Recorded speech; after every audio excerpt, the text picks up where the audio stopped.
네, 오늘 말씀의 제목은 분노의 시험 앞에입니다.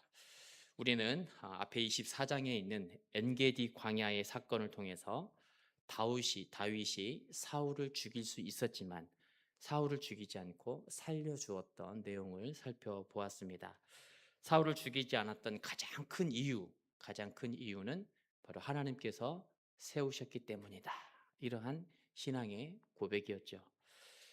다윗은 하나님께서 세운 사람을 사람이 끌어내리지 않겠다는 신앙의 힘으로 자신의 분노의 감정을 절제하고 억제하고 짓눌렀습니다. 폭력과 무력을 사용해서 스스로 왕이 되려고 하는 유혹으로부터 잘 이겨낸 것이죠. 앞으로 펼쳐질 26장에서도 다윗은 인내와 진실함으로 모든 유혹들을 잘 이겨내는 것을 볼 수가 있을 것입니다. 그런데 오늘 본문의 25장에서는 그렇게 자기의 원수, 자기를 죽이려고 했던 사울 앞에서 절제하고 분노를 삭힐 수 있는 믿음의 사람의 모습을 보였는데 오늘 25장에서는 그 믿음의 모습이 나타나질 않아요. 음, 화를 많이 내고 지극히 인간적인 모습으로 대하는 다윗을 발견할 수 있게 됩니다. 감정과 힘, 폭력과 무력을 신앙으로 절제했던 그 모습이 사라지게 된 것이죠. 먼저 25장의 말씀을 한번 살펴보겠습니다. 다윗의 감정은 나발이라는 자에게 너무 쉽게 폭발했습니다. 자신을 죽이려고 괴롭히했던 사울을 향해서는 인내의 영성을 보여주었지만 반면에 나발을 향해서는 분노하죠. 이성을 잃고 나발의 집안을 몰살하겠다 하면서 분노하게 되었습니다. 만일 나발을 감정대로 분노대로 처리했다면 앞으로 다윗은 그의 왕권에 대한 영원한 오점이 남기게 되는 것이죠. 그러나 말씀을 우리가 끝까지 이제 잘 읽어보진 않았지만 말씀을 잘 묵상하다 보면 다윗이 마지막에 가서 폭발하지 않습니다. 분노하지 않아요. 다윗을 분노에서 건져준 사람이 있었는데 바로 나발의 아내인 아비가일이었다라고 성경은 증거하고 있습니다. 오늘 나발과 아비가일과 다윗의 모습을 보면 하나의 동화처럼 역사적인 사건으로 보여질 수가 있어요. 오늘 사건에 등장한 나발은 흔히 말하는 빌런, 악당으로 등장하게 됩니다. 나발의 이름의 뜻이 바보, 어리석은 자 이러한 의미를 가지고 있어요. 대부분 성경에서 사람, 인물을 소개할 때에는 먼저 이름이 나오고 지역이 나오고 그 사람이 어떠한 일을 했는지를 증거하는데 오늘 나발에 대해서는 왠지 바꿔서 말씀하고 있습니다.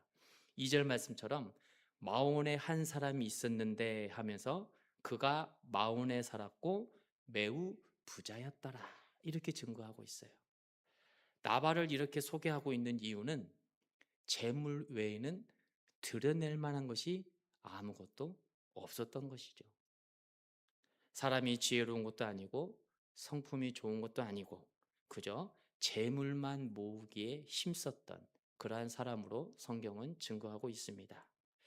한 번은 나발이 큰 잔치를 열었습니다. 4절 말씀에서 양털을 깎았다라는 말씀이 바로 잔치를 열었다라는 의미예요.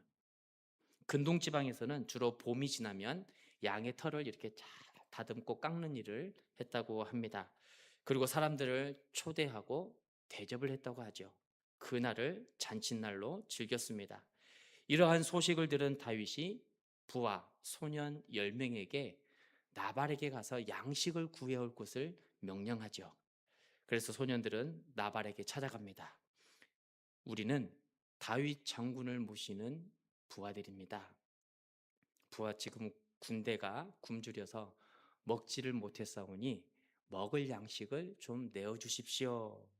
식량을 구해라고 해서 이렇게 찾아왔습니다. 부탁을 좀 드립니다. 이렇게 다윗의 명령대로 도움을 구했습니다. 그런데 나발의 태도는 어떻습니까? 이런지하에 단칼에 거절합니다. 우리가 10절 말씀 있죠. 10절 말씀을 제가 한번 봉독해 드립니다. 이새의 아들이 누구냐? 요즘에 주인을 떠난 종들이 많다고 하는데 어디서 온지도 모르는 사람에게 식량을 줄 수는 없다. 이렇게 말하면서 거절을 하죠. 소년들이 이 사실을 그대로 다윗 장군에게 가서 보고를 합니다. 그랬더니 다윗이 분노하면서 군사 400명을 이끌고 나발을 죽이려고 쳐들어가려고 그래요.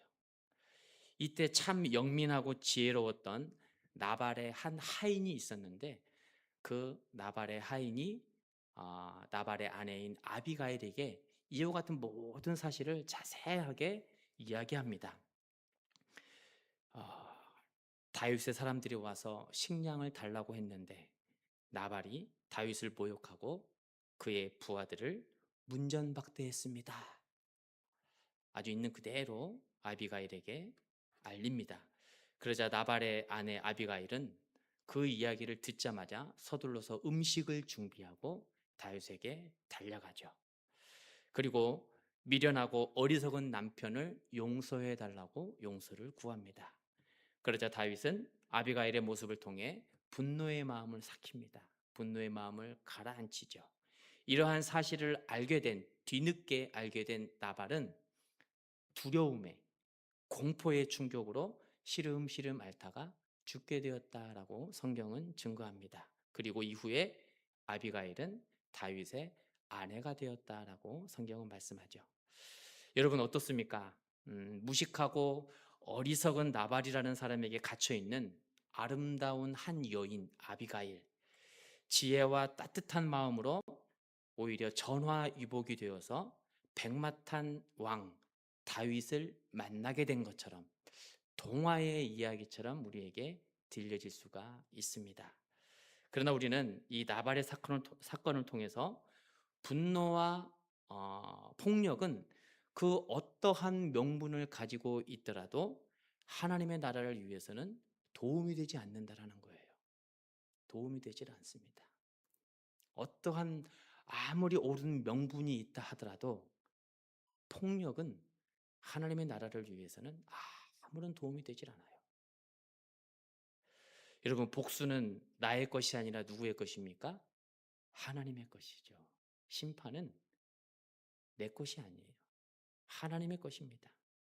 24장, 25장, 그리고 앞으로 살펴볼 26장의 말씀의 흐름이 이처럼 심판, 복수, 징계는 우리의 영역이 아니라 하나님의 영역임을 말씀하고 있는 거예요.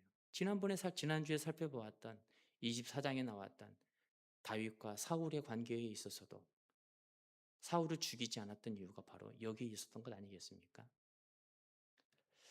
나발과 아비가일과 다윗을 통해 분노가 솟구칠 때 우리는 어떻게 해야 되는가? 이것을 한번 같이 살펴보고자 합니다. 첫 번째로 우리가 나발과 다윗의 사건을 살펴보기 앞서서 사무엘의 죽음에 대해서 1절부터 말씀을 하고 있습니다. 사무엘의 죽음을 먼저 살펴보겠습니다. 다 같이 1절 말씀을 합독합니다. 시작. 사무엘이 죽음에 온 이스라엘 무리가 모여 그를 두고 슬피 울며 라마 그의 집에서 그를 장사한지라 다윗이 일어나 바란 광야로 내려가니라. 아멘. 사무엘이 죽었다라는 소식이 전해지자 온 이스라엘 사람들이 다 라마로 모였습니다. 더불어 다윗도 지금 사울에게 쫓기고 있는 위험한 상황 속에서도 위험을 감내하고 사무엘의 장례식에 참여한 것이죠. 말씀을 보면 다윗은 장례식에 참여했다가 바란 광야로 내려간 것을 볼 수 있습니다. 그런데 한 나라의 왕이었던 사울은 사무엘의 장례식장에 나타나질 않아요. 보이질 않습니다. 여러분, 사무엘은 사울에게 있어서 아주 중요한 사람이에요. 그리고 한 나라의 제사장이었고 또한 사울 왕의 충신 중에 충신이었습니다. 장례가 났으면 당연히 찾아와야 될 터인데 찾아오질 않아요. 사무엘의 죽음에 사울은 보이지 않았습니다. 우리는 이러한 사실을 통해서 시간이 가면 갈수록 이스라엘과 사울 사이에 괴리감이 갈수록 커지고 있다라는 사실을 발견하게 되고요. 또 하나 우리가 기억해야 될 것은 사람은 때가 되면 다 죽는다라는 사실이에요. 성경을 자세히 묵상하다 보면 태어난 것에 대해서는 말씀을 언급한 부분이 거의 없어요. 그런데 죽음에 대해서는 참으로 말씀을 많이 언급합니다. 우리가 지금 새벽마다 창세기의 말씀을 이렇게 묵상하고 있지 않습니까? 거기서도 보면은 우리가 이제 아, 자손들에 대해서 몇 세에 누가 죽었더라 이렇게 계속 말씀하고 있는 것을 볼 수가 있어요. 이처럼 죽음을 말씀하는 이유가 무엇일까요? 인간의 한계성입니다. 유한한 존재임을 기억하라는 거예요. 내일이라는 시간이 당연히 올 것이라는 착각 속에 우리는 빠져 있으면 안 된다라는 사실을 말씀하고 있는 것이죠. 누가복음 12장에 나오는 어리석은 부자의 비유를 우리는 너무도 잘 알고 있습니다. 이 부자는 내일을 위해서 곡간에 곡식을 가득 채우죠. 창고가 가득 차서 더 이상 넣을 수 없게 되자 그 창고를 더 늘립니다. 그리고 곡식을 차곡차곡 식량을 채웁니다. 그리고 창고를 보면서 만족해하고 기뻐합니다. 이때 주님께서 그 부자에게 가서 말씀하시죠. 어리석은 자여, 오늘 밤에 내 영혼을 도로 찾으리니 그러면 네 준비한 것이 누구의 것이 되겠느냐? 이렇게 말씀하십니다. 성경은 오늘에 최선을 다하고 오늘에 집중할 것을 말씀하고 있어요. 사랑할 사람이 있으면 내일로 미루지 말라는 것이죠. 내일은 우리의 시간이 아니라는 거예요. 오늘 우리가 사랑하고 섬겨야 하고 돌볼 사람도 마찬가지로 오늘 지금 돌봐야 되는 것이죠. 나누고 섬길 사람이 있으면 지금 하라는 것입니다. 내일은 우리에게 당연히 다가오는 시간이 아닌 것이죠. 나이가 많든 적든 건강하든 건강에 약하든 문제가 되지 않습니다. 아무리 젊고 건강한 사람이라 할지라도 주님께서 이제 그만 오너라 그러면 다 놔두고 가야 돼요. 잠시만요. 저 아직 용서를 구하지 못한 사람이 있는데요. 그때 가서는 잠시만요. 얘기할 수가 없는 것입니다. 이러한 신앙을 우리는 종말론적 신앙이다. 이렇게 이야기합니다. 내일이 아닌 오늘, 지금에 충실하면서 말씀 한 구절이라도 더 살아내기 위해 오늘을 살아가는 것. 그게 바로 종말론적 신앙관을 갖는다라는 것이죠. 여러분, 이러한 신앙관으로 살아가는 저와 여러분이 되시기를 축복합니다. 두 번째는 사무엘이 죽고 이제 본격적으로 나발이라는 사람이 새롭게 등장하게 됩니다. 나발의 이름의 뜻은 앞서 말씀드린 것처럼 바보, 어리석다 이러한 뜻을 가지고 있어요. 그런데 여기서 어리석다라는 의미는 우리가 생각하는 어리석은 것과는 조금 다릅니다. 우리는 어리석다 그러면은 지혜롭지 못한 이런 사람을 의미하고 있지 않습니까? 지능의 문제로 우리는 바라봅니다. 그러나 여기에서 성경에서는 영적인 문제로 바라보고 있어요. 시편 14편 1절에 보면 어리석은 자에 대해서 이렇게 말씀합니다. 어리석은 자는 그의 마음에 이르기를 하나님이 없다 하는도다. 아멘. 하나님이 없다고 생각하는 그 사람은 어리석은 사람이라는 거예요. 오늘을 살아가는 수많은 사람 가운데서도 신은 없다, 하나님은 없다라고 단정 지으며 이 땅에 쏟아부으며 살아가는 사람들이 어리석은 사람이에요. 여러분, 나발은 부자였지만 감사할 줄 모르는 사람이었습니다. 은혜를 모르는 사람이었고 하나님이 없다고 여기며 살아가는 교만한 사람이었습니다. 그런데 그러한 나발의 가정, 나발의 재산을 누가 지켜주었습니까? 다윗이 지켜주었던 거예요. 우리가 말씀을 읽진 않았지만 15절 16절을 말씀에 동일한 이와 같은 내용이 나옵니다. 우리가 같이 합독하도록 하겠습니다. 15절 16절 시작. 우리가 들에 있어 그들과 상종할 동안에 그 사람들이 우리를 매우 선대하였으므로 우리가 다치거나 잃은 것이 없었으니 우리가 양을 지키는 동안에 그들이 우리와 함께 있어 밤낮 우리에게 담이 되었음이라. 아멘. 고대 광야에서는 양떼, 약탈이 굉장히 빈번했습니다. 예, 도적떼도 많았고요, 맹수도 많았다라는 거예요. 나발은 들에서 양떼와 염소를 키울 때 어려움이 있었습니다. 맹수나 도적이 다가오면 어려움이 있을 때마다 다윗에게 달려갔다라는 거예요. 요청했던 것이죠. 이때 다윗이 어느 정도로 보호해줬냐 하면 그들이 우리와 함께 있어 밤낮 우리에게 담이 되었습니다. 그냥 한 번 가서 도와주는 것이 아니에요. 밤낮 어려움에서 완전히 벗어날 때까지 다윗은 나발의 가정을 지켜 주었다라는 것이죠. 여러분, 다윗의 군대는 많지 않습니다. 그럼에도 불구하고 그 많은 양과 염소를 지키고 보호해 준 것이죠. 이러한 관계가 있었기 때문에 다윗은 부하들의 본인의 군대가 양식이 없어서 굶주리고 있을 때 나발을 떠올리며 나발에게 찾아간 거예요. 그런데 다윗이 아무 때나 나발에게 찾아간 것이 아닙니다. 양털을 깎을 때에, 잔치를 벌일 때에 찾아갔다, 이렇게 말씀하고 있는 것이에요. 아무 때나 찾아가서 양식을 구하면 실례죠. 준비가 되어 있지 않기 때문에 실례죠. 그러나 잔치를 배설하고 수많은 사람들을 초대하고 즐기고 있는 그 시간이었기 때문에 다윗은 그것을 생각하고 부하들을 보낸 거예요. 지금 잔치가 열렸으니 가서 먹을 양식을 좀 나발에게 달라고 해서 구해오라, 이렇게 명령을 한 것입니다. 그런데 나발이 뭐라고 합니까? 부하들을 향해 다윗이 누구냐?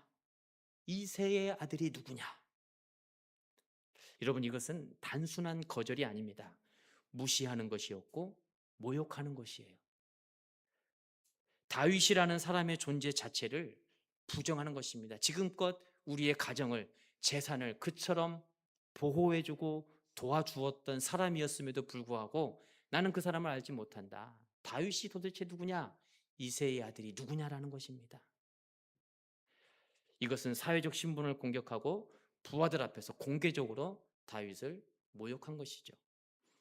여러분, 당시 고대 근동의 문화에서는 모욕은 전쟁의 선포나 다름이 없습니다. 당신 나하고 한번 싸웁시다. 지금까지 내가 이렇게 잘 참아왔는데 이제는 안 되겠습니다. 나랑 한번 싸웁시다. 전쟁을 선포하는 것과 동일한 거예요. 사회적 배경을 생각해 본다면 그때 당시에는 법 중심의 사회가 아니라 명예 중심의 사회였던 것입니다. 명예가 훼손되고 손상이 되고 무시가 되면 전쟁을 할 수밖에 없는 시대에 살았던 것이죠. 이러한 상황을 보고 나발의 시험이다, 우리는 이렇게 부르고 있습니다. 다윗은 나발을 향해 지켜주고 보호하는 선을 행했지만 나발은 감사가 아닌 모욕으로 대했습니다. 이때 다윗은 큰 분노에 빠지게 되죠. 이럴 때 분노가 아닌 나발의 시험을 우리는 잘 이겨내야 된다는 거예요. 우리도 이럴 때가 종종 있지 않습니까? 교회에서 열심히 봉사하고 섬깁니다. 헌신하죠. 그런데 무시당할 때가 있어요. 왜 그렇게 하는 거야? 하면서 책망받을 때가 있어요. 가족을 위해 열심히 최선을 다해 살고 희생을 했는데 무시당합니다. 믿고 도와주었는데 배신을 당할 때가 있어요. 이때가 바로 나발의 시험인 거예요. 신앙이 흔들리면 안 되는 거예요. 주변의 사람들의 말에 의해서 내 믿음이 바닥에 떨어지면 안 된다는 것이죠. 바닥이 떨어지고 흔들리게 되면 사람 보고 신앙생활 하는 거나 다름이 없다는 것입니다. 그렇기 때문에 우리는 이러한 나발의 시험이 올 때에 믿음으로 잘 이겨내야 할 것을 성경은 말씀하고 있는 것이죠. 여러분, 바라옵기는 시험이 올 때 믿음으로 잘 이겨낼 수 있는 미랄의 모든 교우들 되시기를 축복합니다. 세 번째로는 지혜로운 사람과의 만남을 우리가 살펴볼 필요가 있습니다. 우리가 13절의 말씀 다 같이 합독하도록 합니다. 시작. 다윗이 자기 사람들에게 이르되 너희는 각기 칼을 차라 하니 각기 칼을 차매 다윗도 자기 칼을 차고 400명 가량은 데리고 올라가고 200명은 소유물 곁에 있게 하니라. 아멘. 놀라운 장면이 나옵니다. 그렇게 쫓기고 쫓겼던 원수 같은 사울에 대해서는 끝까지 참고 인내하고 믿음으로 절제했던 사람이, 그러한 다윗이 나발을 향해서는 분노를 터뜨리고 있는 거예요. 부하들에게 명령합니다. 각기 칼을 차라. 그리고 자기도 칼을 차죠. 나발을 죽이겠다라는 거예요. 명예훼손에 대한 그러한 분노가 차오른 것입니다. 이때 누가 등장합니까? 아비가일이 등장을 해요. 나발의 현명하고 아름다운 여인. 성경은 아비가일을 그렇게 소개하고 있습니다. 여기에서 아름다움은 겉으로 보여지는 외모가 아니라 내면의 강직함, 지혜로움을 의미하고 있습니다. 우리가 잠언 14장 1절 말씀을 다 같이 봉독하도록 하겠습니다. 시작. 지혜로운 여인은 자기 집을 세우되 미련한 여인은 자기 손으로 그것을 허느니라. 아멘. 마치 아비가일이 이 잠언의 말씀을 알고 있는 것처럼 가정을 살리고 가문을 살렸던 것이, 남편 나발의 어리석은 행동을 수습하기 시작합니다. 남편에게 말하지 않아요. 그는 앞뒤가 꽉 막혀 있고 오직 재물밖에 모르는 사람이기 때문에 이러한 사실을 얘기했다가는 큰일 나기 때문에 나발에게는 이야기하지 않습니다. 오직 자기가 이 모든 일을 수습하기 시작합니다. 19절의 말씀처럼 조용하게 움직이죠. 그리고 정성껏 서둘러서 음식을 준비합니다. 또한 23절처럼 그 정성껏 준비한 음식을 가지고 다윗에게 달려가죠. 23절 말씀도 우리가 같이 봉독하겠습니다. 23절 시작. 아비가일이 다윗을 보고 급히 나귀에서 내려 다윗 앞에 엎드려 그의 얼굴을 땅에 대니라. 아멘. 여러분, 아비가일이 엎드리고 얼굴을 땅에 대는 행동은 다윗을 향해 당신은 나의 주인입니다, 이러한 의미예요. 나는 당신의 종입니다, 이러한 의미입니다. 아비가일은 재력가의 사모님 아닙니까? 네, 지금으로 말하면 현대, 삼성 뭐 이러한 재력가의 사모님이죠. 다윗에게 이렇게까지 굽신거릴 필요가 없었던 것이죠. 그런데 아비가일은 다른 여인들과 다른 점이 있었습니다. 먼저는 지금껏 우리가 이토록 부유하게 된 것은 모두 다 당신 때문입니다, 이러한 고백이고 겸손인 것이죠. 그리고 이어서 놀라운 칭찬의 언어, 구체적인 칭찬 세례가 다윗을 향해 쏟아집니다. 그리고 하나님의 계획하심을 선포하죠. 28절 중반절에 여호와께서 반드시 내 주를 위하여 든든한 집을 세우실 것입니다.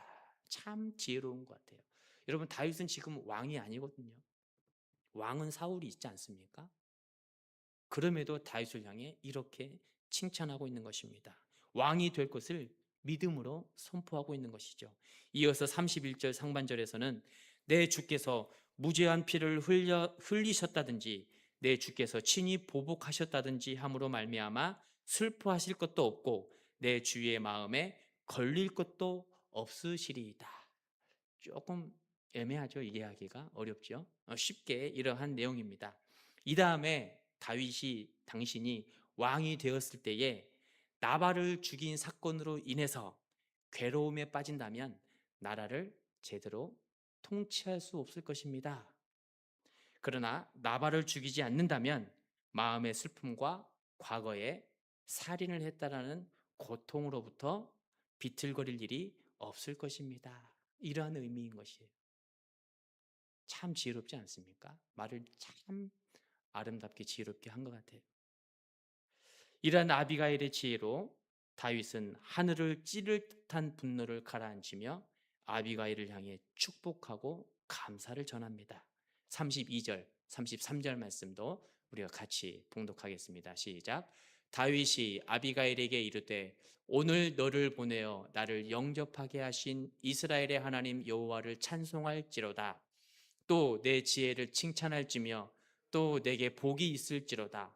오늘 내가 피를 흘릴 것과 친히 복수하는 것을 네가 막았느니라. 아멘. 놀라운 칭찬과 축복으로 이어지고 있습니다. 너의 지혜와 네가 복이 있도다. 이후에 나발은 어떻게 될까요? 36절, 37절, 38절을 보면 다윗이 돌아가고 난 뒤에 나발은 잔치를 하다가 10일 동안 시름시름 앓고 죽게 돼요. 이때 죽게 된 원인을 불치병으로 죽게 되었다라고 주석학자들은 번역하고 있습니다. 여러분, 심판은 우리의 몫이 아니죠. 하나님의 몫이고 우리의 영역이 아니라 하나님의 영역인 거예요. 원수 같은 사울이 있었을 때에 나를 힘들게 하고 분노를 일으키게 하는 사람이 있었을 때에 우리는 어떻게 살아가야 되느냐? 그 모든 과정을 하나님께 맡기는 것입니다. 이게 참 힘든 일이에요. 참 어려운 일 중에 하나죠. 너무도 힘든 일이기에 우리는 많이 고민하고 아파하고 상처 가운데 지내게 됩니다. 그러나 돌아보면 우리가 이 모든 분노의 감정, 보복이란 모든 것들을 하나님께 맡기는 것이 참으로 지혜롭다라는 것을 우리는 시간이 지나면 알게 됩니다. 우리는 그러면은 그 감정이 분노의 감정이 차오를 때 우리는 하나님 앞에 다윗의 심정으로 하나님께 맡겨야 하고, 또한 아비가일과 같은 지혜로운 참모가 될 수 있도록 우리는 살아가야 하는 것이에요. 옆에서 그래, 그 사람이 잘못해서 나랑 가서 같이 가가지고 그 사람 한번 찾아갑시다. 이렇게 되면은 싸움만 커지는 거예요. 상황만 더 어려워지는 것입니다. 아비가일처럼 지혜롭게 얘기하는 것이죠. 그 지혜로움을 우리는 구하면서 성령의 충만함으로 살아가야 되는 것입니다. 여러분, 우리는 오늘 성경은 저와 여러분을 향해 분노의 감정이 솟구칠 때 아비가일과 같은 조력자가 될 것을 말씀하고 있어요. 또한 나는 지금 나발의 시험에 속해 있는가? 섬김과 헌신을 하면서 오히려 사람들에게 무시를 당할 때 우리는 시험에 빠지지는 않았는가? 이러한 질문을 우리에게 스스로 해봐야 할 것입니다. 여러분, 바라옵기는 사람을 살리고 세우는 축복의 통로로 살아가는 저와 여러분이 되기를 축복합니다. 우리 함께